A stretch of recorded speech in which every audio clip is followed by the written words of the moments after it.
আসসালামু আলাইকুম। আপনাদেরকে এর আগের একটি ভিডিওতে দেখিয়েছিলাম যে পেয়ারা গাছে বেশি ফলনের জন্য কি করতে হয়।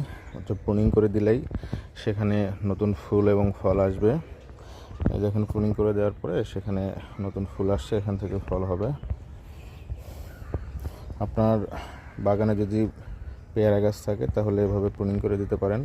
এতে করে গাছটা ছোট থাকবে, গাছের পরিচর্যা করতে সুবিধা হবে, ফল তুলতে সুবিধা হবে। যদি কোনো পোকামাকড়ের আক্রমণ হয় সেক্ষেত্রেও প্রয়োজনীয় যে পদক্ষেপ যেটা নেওয়া প্রয়োজন সেটা সহজে নিতে পারবেন। যেমন যেই গাছে পোকা ধরেছে, বড় গাছ হলে কিন্তু দেখাই যেত না যে এখানে পোকার আক্রমণ হয়েছে। ছোটো গাছ হওয়াতে এটা দেখা যাচ্ছে, তাহলে সহজে এখানে যে ট্রিটমেন্টটা প্রয়োজন সেটা করা সম্ভব হবে।